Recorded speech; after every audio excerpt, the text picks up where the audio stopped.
I'd like to begin by paying homage to the Buddha, Dhamma and Sangha.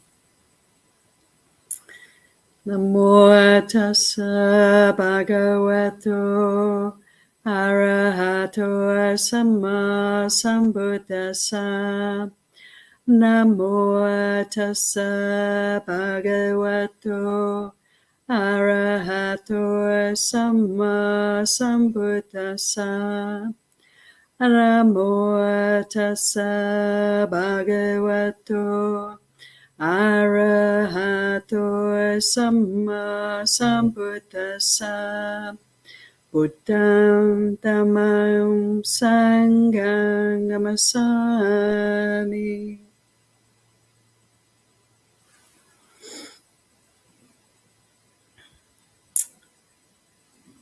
So, speaking about the benefits of considering the Buddha's teaching on the reality of change, of impermanence. My first teacher, Goenkaji, he would emphasize this understanding of reality very much in the courses, Vipassana meditation courses that he taught and that are still being taught, with videos and recorded teachings by Goenkaji even today, even though he passed away a few years ago now. He would refer to aniccasaññā, and he would encourage the students to bring in this perception of impermanence, inconstancy, constant change as we're meditating. And I think this is an extremely valuable instruction. So we can have, an object of meditation, we can have our practice that we're doing, but to bring in this lens, to see through the lens of noticing the change, noticing the way that all experiences we can have are coming and going, and actually at a very rapid rate. The more we look, the more we consider aniccasaññā, looking at our experience in terms of, is it permanent, is it lasting, or is it changing? The more we can see, we can perceive that all dhammas are arising and passing, very rapidly. The experiences has a kind of quality. Any experience has this quality of almost like flickering, doesn't it? Or vibrating or pulsating, or there's an on-off quality. There's a kind of fluctuation that's going on within and around every experience. And this is both that which is experienced and also that which is experiencing. The change is happening in every respect, in every Dhamma, in every aspect of what can be known, what can be felt, what can be perceived, what is happening. I was reading some suttas in Samyutta Nikāya on this topic of aniccasaññā. There's a very beautiful section in the Kanda Samyutta, which is the third of the 5 sort of volumes of Samyutta Nikāya. Kanda Samyutta, all about the aggregates and many other things too. But this middle chapter, this middle section of Samyutta Nikāya has a number of chapters, and one of them is called the chapter on, let me see if I've got it written, the chapter on the arrival at the truth, Okanta Samyutta. And this entire chapter is devoted to the Buddha's teachings on impermanence. And it covers, there are 10 sections to this chapter, Okanta Samyutta, Samyutta 25, Samyutta Nikāya 25. All these chapters are covering all the possible ways in which we can experience reality, and applying this lens, this way of seeing experience, of witnessing, of being the experience through this lens of seeing the change, seeing the inconstancy of everything. And, to really contemplate this is quite powerful practice for us, and can feel quite destabilizing, but not in a bad way, in a good way, in a way of enabling us, to let go of our delusions, of the distorted ways in which we see reality, and so to free up, to wise up, to appreciate the truth of the way things are. So we can begin. I want to try and describe this section of the Samyutta Nikāya, where the Buddha is, in many different teachings, actually covering all the different ways in which we can meditate, in which we can experience reality. And he starts off by encouraging us to see how seeing is an experience that is one of perceiving sights as coming and going, arising and passing, and also the eye sense door, that which receives the sights, is also, we can perceive, this is also something that arises and passes. It's constantly changing. So the sights are changing, and the seer is changing, or the seeing is changing. How do we appreciate, how do we experience seeing? There's the arising when there's a sight, and there's the eye sense door. Then there's contact between the two, and consciousness arises, doesn't it? We know this from the Buddha's teachings, that there are actually 6 types of consciousness. Seeing consciousness, hearing, smelling, tasting, touching, and thinking consciousnesses. And these also are arising and passing, depending upon contact between, in the sense of, say, in the example of hearing, the contact between sound, the ear, and consciousness arising, hearing consciousness arising. So there's this coming together again and again of these different Dhammas, and the experience of being alive is one of, isn't it, a kind of dance of all these different inputs coming at us one after another. Seeing, hearing, smelling, tasting, touching, thinking. And none of them last for any great length of time. There's a constant interplay going on from one to another. So the consciousnesses are not lasting, but they're flowing. There'll be hearing followed by seeing, then maybe smelling, then touching, then thinking, and they don't actually connect. They are separate, but they are happening with great rapidity, kind of one after another. And it's really interesting to consider this teaching of the Buddha, because our experience is quite different often, isn't it? Our experience, our sense of the world is one of a coherent whole where all these things come together and they create a sense of past, present, future, of me and mine, kind of predictability. We can start to make assumptions about reality.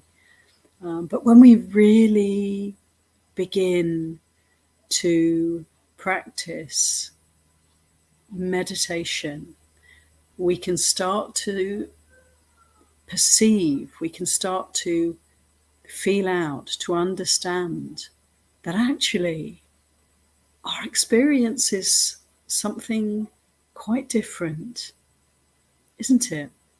Our experience is something of a flow or a process of constant change, where all these elements are coming and going, and we start to be able to deconstruct, don't we? To dismantle the construct of solidity, permanence, predictability, also the construct of somebody, me, who is kind of behind all of this, or within all of this, or that all of this experience is within this me. We can start to see how this too is something that's created and is also constantly changing.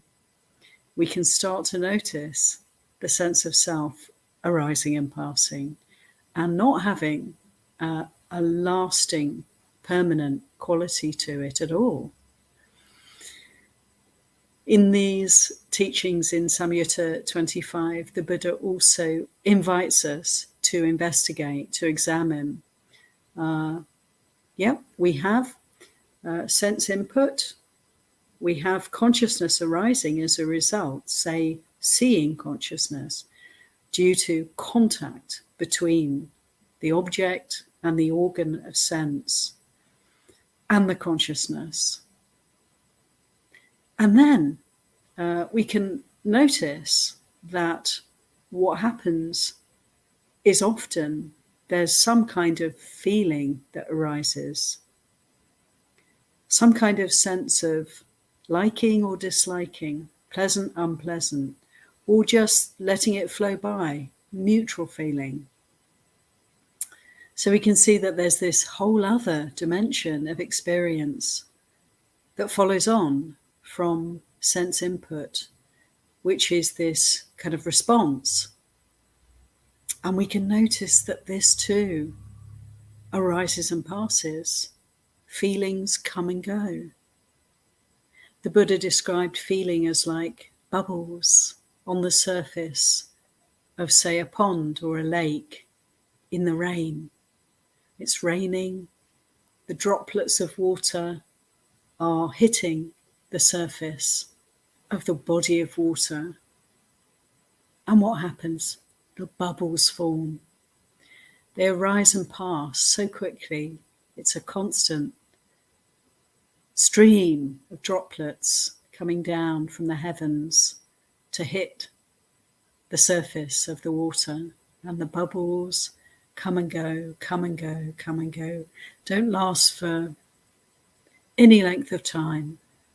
And the Buddha likened this to our experience of feeling in the body, pleasant, unpleasant, or neutral. There's a tremendous turnover. We'll have a response to something, and then the next thing, and the next thing, and the next thing. And so we can start to see, again, through our meditation practice, can't we? If we pay attention to feeling in the body, my goodness, it's kaleidoscopic. Things are constantly rearranging themselves, like a sandy beach on a windy day. You know, the little tiny pieces of sand blowing around. Nothing stays still, even for a moment. And as we can appreciate the reality of the swiftness of change in relation to what we feel, we can start to free up, of course. You know, how can we identify with any kind of feeling and make it me or mine when it's so insubstantial, it's so fleeting? So we can again start to deconstruct, to let go of the sense of permanence, predictability, and the sense of self. And in this chapter 25 in Samyutta, the Buddha also invites us to investigate further. What happens when feelings arise? Often there'll be a knock-on effect and a perception will come up, some kind of judgment. Pleasant feeling, I like it, I want it, and I'll label it as this or that so I can make sure that I recognize it and know whenever I can. Unpleasant feeling, perception of not liking, wanting to get away from, judging critically, harshly, disapproving of, and so forth. And so we can see again how perceptions are constantly arising and passing. And, we can observe this too in our practice, because when we're sitting in meditation, there'll often be reactions, won't there, to experiences. And we tend to, have this system that's playing out right in front of our gaze of, assessing, judging, labeling, pigeonholing, categorizing our experiences. The mind will be doing this. If we notice this, it's really wonderful to see perception at play and to recognize and notice that this too, this whole field of experience, perceiving, is one of constant change. Perceptions also arise and pass away. They are dependent on feelings. Feelings are dependent on experiences through receiving the world, through the sense doors. And so all of this cascade of experience, we can break it up in this way. And we can notice how this quality of anicca, of impermanence, is absolutely imbuing every aspect of experience. There's nothing yet that I've talked about that is not impermanent. And we don't have to believe that because the Buddha said so. Obviously, his invitation is to investigate, see if we can find anything in any of these experiences that is permanent, that lasts, that's not arising and passing. And we can do this investigation. We need to do this investigation for ourselves in order to deeply and kind of holistically, thoroughly, fully understand this reality of anicca, of impermanence, of constant change. And we start to feel like, we're really living in quite an unstable situation here. From perceptions, the Buddha said, notice how, perceptions will sometimes, often give rise to certain thoughts, certain concepts, certain intentions. So, it starts to come very close to our sense of who and what we are when the Buddha starts to consider for us, investigate for us, and elucidate for us that even my thoughts are simply results of perceptions, which are results of experiences leading to feelings. From feelings to perceptions, from perceptions to intentions, to thoughts. Everything that I consider to be my intentions, my plans, my life, my past, my future, the Buddha in these teachings in Samyutta 25 is really telling us and inviting us to consider that even at this level of experience, there is nothing but constant change. And there is a kind of dependence. There's a dependent origination that happens. We don't have thoughts without some kind of cause. And the cause for our thoughts and intentions can be found in perceptions that arise as a result of feelings.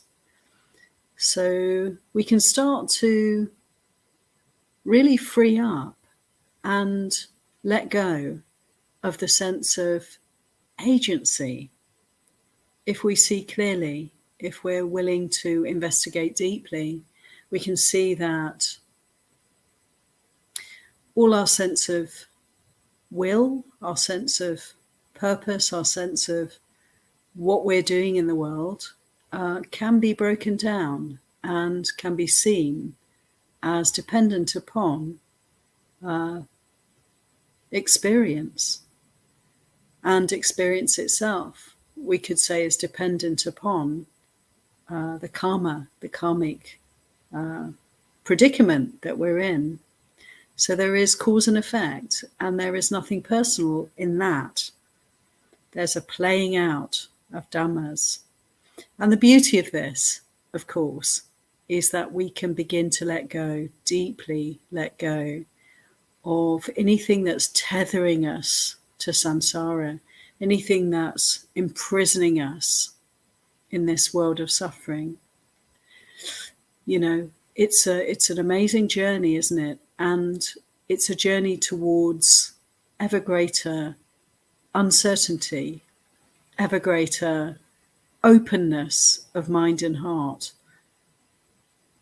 to willingness to let go of all that we think we know, of all that we think we are, and to recognize that all we're really letting go of is suffering, is delusion, is ignorance. So these suttas really go very much to the heart of things, very much to the essence of the practice and the goal of the practice. So in this chapter, the Buddha also invites us to recognize, investigate, and recognize the impermanence in relation to the material world. And it seems so obvious in a way, doesn't it, that yes, of course, in the material world, there's a constant recycling that's going on. We know that these bodies are changing all the time. It may not be perceptible on a daily basis, but we do know, we understand. It's not difficult to appreciate that 40 years ago, this body was very different from the way it is now. When we're born, how very, very different we become as the years roll by. And of course, we see all around us people aging, people dying. And, you know, these are kind of obvious truths. The truth of anicca on the physical level is kind of obvious for us. But nevertheless, how deep does our understanding go? How extensive is our realization of impermanence when it comes to this one, or those around us? How extensive is our understanding of anicca when it comes to the things that we love, the things that we covet, the things that we long for? And so we can, you know, understand impermanence in relation to form, in relation to material things, but we can certainly give time, give space to like developing the understanding, allowing it to deepen, allowing it to kind of percolate through the entire mind and body. And considering again and again. I like to myself consider in the morning when I wake up to put myself into a corpse position. So lying on the back with the arms crossed over the chest, legs straight, and just to lie there for a few moments in this posture and to bring to mind, to recollect, to bring into awareness the thought of, well, this one day, this body will be in just this position, quite probably in a coffin somewhere. And to really just allow that thought, that understanding to be present, allow it to kind of fill the mind, fill the heart. I find that really helpful. It gives me a good start to the day. Non-Buddhists might feel, well, that's really weird and morbid, perhaps. They might not. They might understand perfectly the value of this contemplation. It's not weird. What it enables is a sense of, well, this could be the last day. This could be the last breath even. This moment is so uniquely precious and not to be taken for granted. Who knows when death may come? And the follow-on sense that arises is one of, let me make the most of this time. Let me behave in this day as if it's my last one. And how is it possible then to hold on to any kind of history, to hold on to any kind of grudges, to allow oneself to do anything other than practice, with full effort and bringing up full energy for the day. And so in this way, it's very interesting, like contemplation of death, maranasati, contemplation of the mortal nature of these bodies. It really lends itself, doesn't it, to, making the most of life, like really living, really utilizing, the little bit of opportunity that we have in this lifetime to liberate the heart from suffering. So in this way, it's the mind tends to veer away from thoughts around mortality, death and dying. And it's very kind of programmed in for us to do that, to want to ignore the end, But actually, as the Buddha told us repeatedly, to allow ourselves to bring the concept of death and dying to the fore and allow it to inform the mind and heart. This is so helpful for us. It's actually far from morbid. It's very energizing. It's also in some ways very peaceful because it's the truth. And when we are with that which is true, when we're with impermanence, when we're bringing it into awareness and allowing it to, everything in our experience to reflect back to us the truth of impermanence, then we can kind of rest. We can relax into what is real. There's something about the truth that is so easeful for us. It's like a relief for us, isn't it?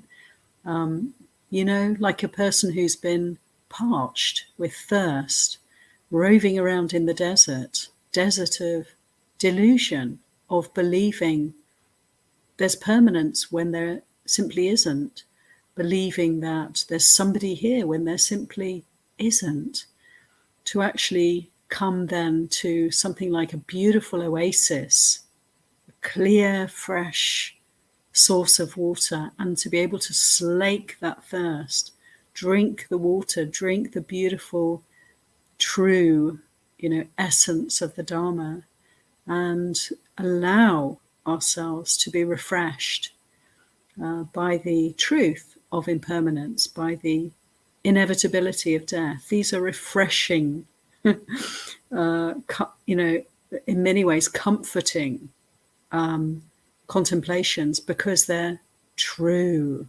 They bring us to that place of peace, resting in what is true, resting in the real, and helping us to step forward, move forward on the path of practice towards freedom from delusion.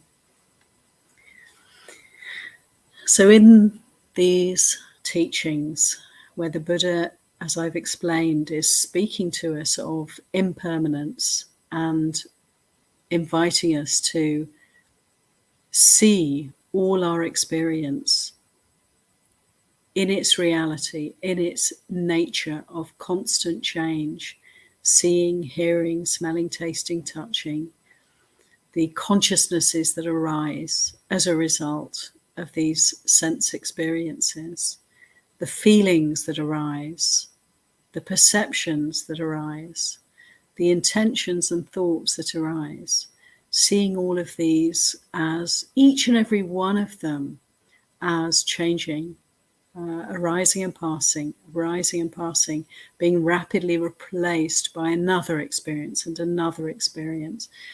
In all of these teachings, the Buddha has a constant refrain. And I'd like to speak a little bit about this refrain, which is very encouraging for us. As I mentioned, my teacher, Goenkaji, really emphasized the importance of developing aniccasaññā, perception of impermanence.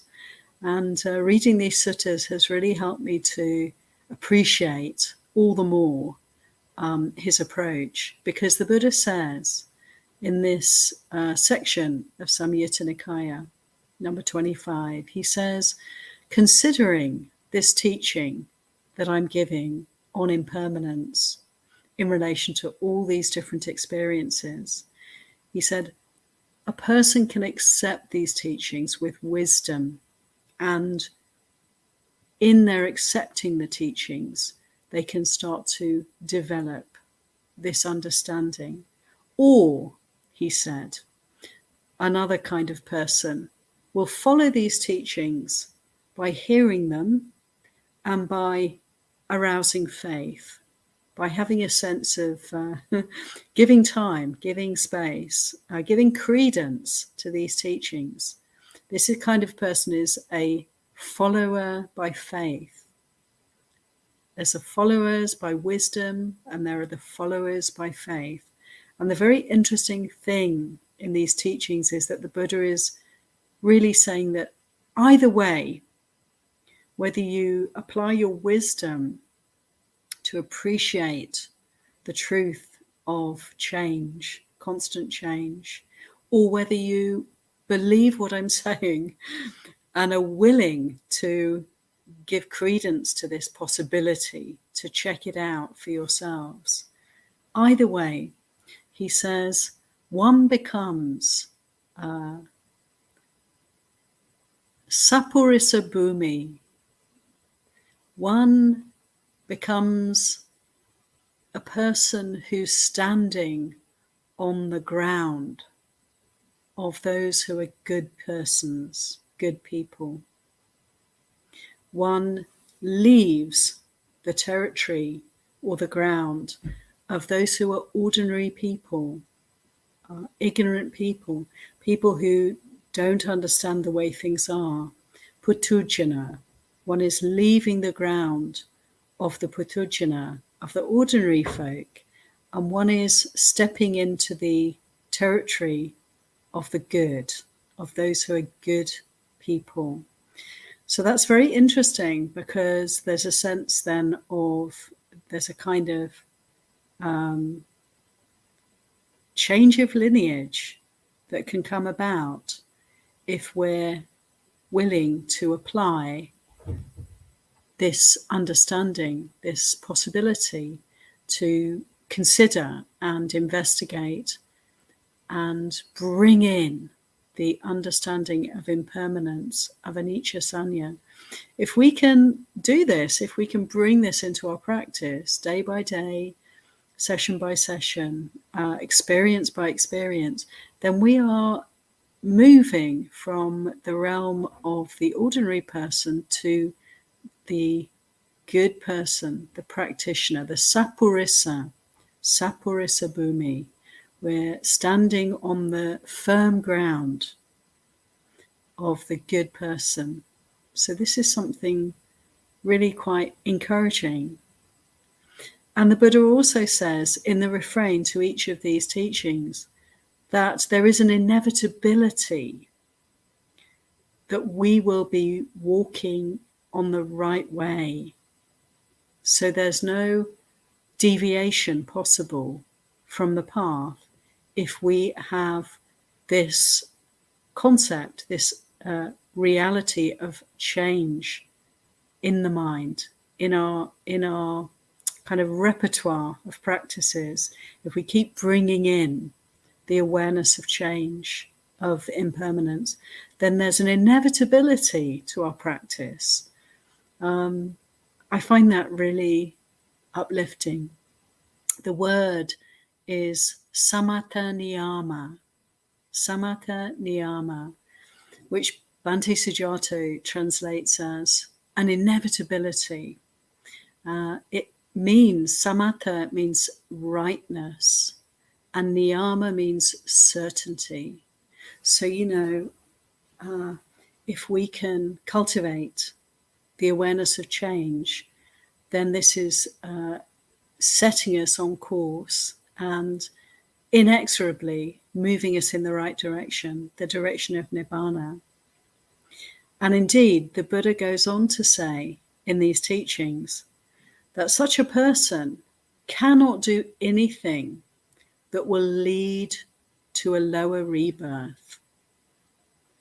So again, for me, there's a flavor here of sappurisa, of a good person, a person who's unable to do anything so harmful or so unskillful that they will find themselves moving in an unwholesome direction, going to an unhappy destination in any way. How interesting. So the understanding of change helps us to avoid any kind of harm. And that's something to consider, something to contemplate. How true is that? How true is that for you? If we have an inclination to hurt or harm ourselves or others in any way, how does the understanding of impermanence help us to avoid moving in the wrong direction? And for me, it's really like I've been considering this, and I can appreciate that if I understand the changing nature of all phenomena, their insubstantial quality of constant change, how can I make a problem out of anything? How can I consider carrying through any kind of unwholesome word, act, or even thought? Why would I do that?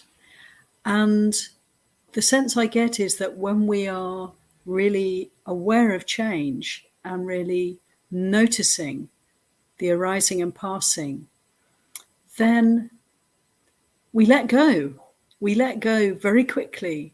We can really see unwholesome quality arising and let it go, see how it can pass. There's a kind of sharpness, there's a kind of acuity of vision that comes about when we're looking through this lens of anicca, of impermanence. And I just invite you to investigate this for yourselves and see how helpful it is in charting our course through life and enabling us to avoid unwholesome behavior, speech, and even thought, we just want to drop it. Those drops that are arising and passing that are unwholesome, we're going to drop them. We're going to watch them dissolve very quickly, and impossible then to hold on to anything unwholesome or even wholesome.